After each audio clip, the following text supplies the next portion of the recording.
So we're given solutions of potassium iodide. Potassium iodide is colourless. Chlorine, bromine, and iodine. Our task is to use the chemicals to determine the reactivity of the halogens.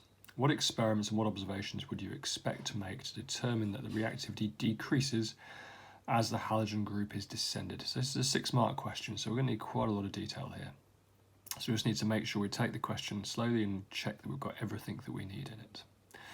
So potassium iodide is colourless. Now it's going to react. What we've got going on here is displacement reactions. This is what this question is about, displacement reactions of halogens. So iodine's fairly close to the bottom of the halogen group. If we have a look at the halogen group on the periodic table, it's over here, the halogen group. So here is iodine at the bottom. So just above iodine is bromine. So let's react our potassium iodide solution here with bromine. Okay, now we are told that bromine is orange. Well, bromine's brown, but when it's bromine water, it's just been diluted, so the colour intensity decreases a bit to orange. Potassium iodide is colourless. Salt solutions are always colourless.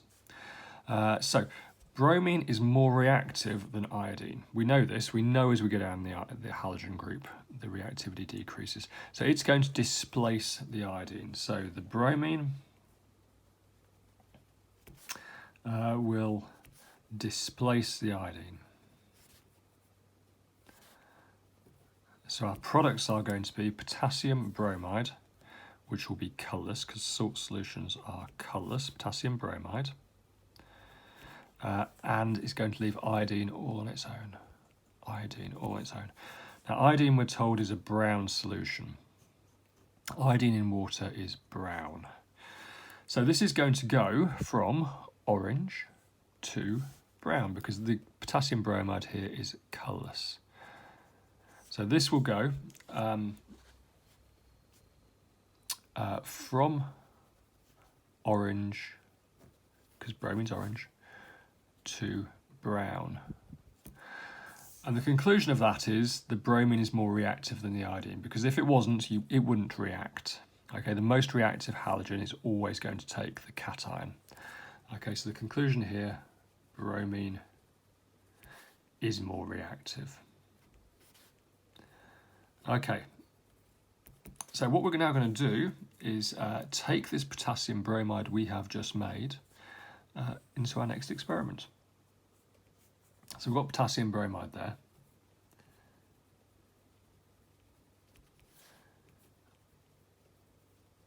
Which we know is colourless. Okay. This time we are going to react it with chlorine plus chlorine. Before you see this question, I will add some potassium bromide solution to the reactants here. I think that's important. But we're going to take potassium bromide and react it with the chlorine. Now potassium bromide here, colourless. Chlorine is a pale green. Pale green. You just need to learn that. You need to learn the colours of the halogens. Fluorine yellow, pale yellow, chlorine pale green, bromine brown or orange when it's in water. Iodine's a grey solid, it's purple vapour, and actually in water it's brown, which is a little bit irritating to learn. But either way here, potassium bromide and chlorine. Now chlorine is more reactive, so it's going to displace the bromine. So our products are therefore going to be potassium is going to go with the chlorine, chloride. Now our salt solutions are colourless, that's going to be colourless. And it's going to make bromine on its own, and bromine is of course orange. So this time we're going to go from pale green to orange. So from pale green to orange. And so our conclusion here is chlorine is more reactive. So our order of reactivity therefore is going to be 1, chlorine. Why? It displaces bromine. 2, bromine. Why? Because it displaces iodine. but not chlorine.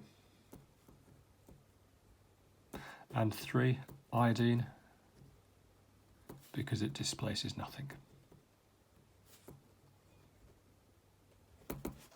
All these questions on oceanhighchemistry.com.